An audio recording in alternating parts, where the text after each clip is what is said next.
Washington. Dr. Anthony Fauci, the top U.S. infectious disease expert until leaving the government in 2022, was back before Congress on Monday, calling simply preposterous Republican allegations that he tried to cover up origins of the COVID-19 pandemic. A GOP-led subcommittee has spent over a year probing the nation's response to the pandemic and whether U.S.-funded research in China may have played any role in how it started, yet found no evidence linking Fauci to wrongdoing. He'd already been grilled behind closed doors for 14 hours over 2 days in January. But Monday, Fauci testified voluntarily in public and on camera at a hearing that quickly deteriorated into partisan attacks. Republicans repeated unproven accusations against the longtime National Institutes of Health scientist, while Democrats apologized for Congress besmirching his name and bemoaned a missed opportunity to prepare for the next scary outbreak. He is not a comic book supervillain, said Representative Jamie Raskin, the MD, saying the Select Subcommittee on the coronavirus pandemic had failed to prove a list of damaging allegations. Fauci was the public face of the government's early COVID-19 response under then-President Donald Trump and later as an advisor to President Biden. A trusted voice to millions, he also was the target of partisan anger and choked up Monday as he recalled death threats and other harassment of himself and his family. Threats, he said, still continue.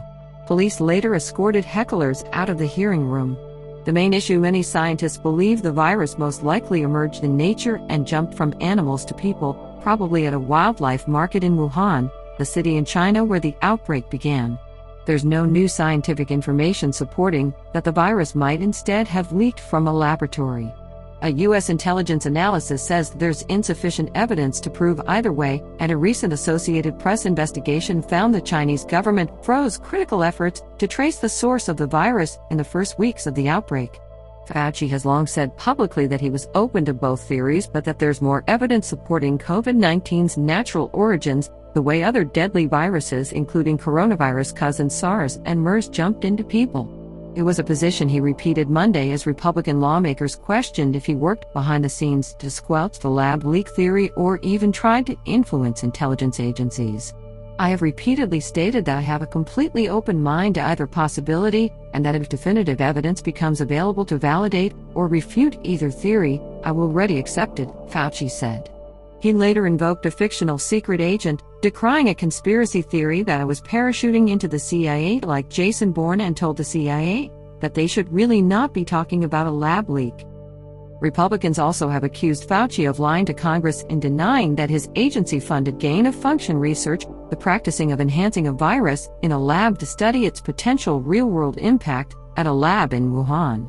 NIH for years gave grants to a New York nonprofit called EcoHealth Alliance that used some of the funds to work with a Chinese lab studying coronaviruses commonly carried by bats.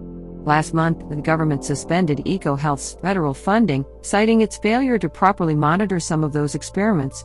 The definition of gain-of-function covers both general research and especially risky experiments to enhance the ability of potentially pandemic pathogens to spread or cause severe disease in humans. Fauci stressed he was using the risky experiment definition, saying it would be molecularly impossible for the bat viruses studied with EcoHealth's funds to be turned into the virus that caused the pandemic. In an exchange with Rep. H. Morgan Griffith, Republican Virginia, Fauci acknowledged that the lab leak is still an open question since it's impossible to know if some other lab, not funded by NIH money, was doing risky research with coronaviruses. Fauci did face a new set of questions about the credibility of NIH's National Institute of Allergy and Infectious Diseases, which he led for 38 years.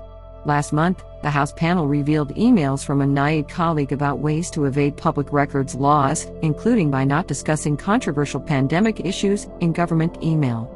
Fauci denounced the actions of that colleague and insisted that, to the best of my knowledge, I have never conducted official business via my personal email. The pandemic's origins weren't the only hot topic. The House panel also blasted some public health measures taken to slow spread of the virus before COVID-19 vaccines, spurred by NIAID research, helped allow a return to normalcy. Ordering people to stay 6 feet apart meant many businesses, schools and churches couldn't stay open, and Subcommittee Chairman Representative Brad Wenstrup, Republican Ohio, called it a burdensome and arbitrary rule, noting that in his prior closed-door testimony Fauci had acknowledged it wasn't scientifically backed. Fauci responded Monday that the 6 feet distancing wasn't his guideline, but one created by the Centers for Disease Control and Prevention before scientists had learned that the new virus was airborne, not spread simply by droplets emitted a certain distance. The Associated Press Health and Science Department received support from the Howard Hughes Medical Institute Science and Educational Media Group.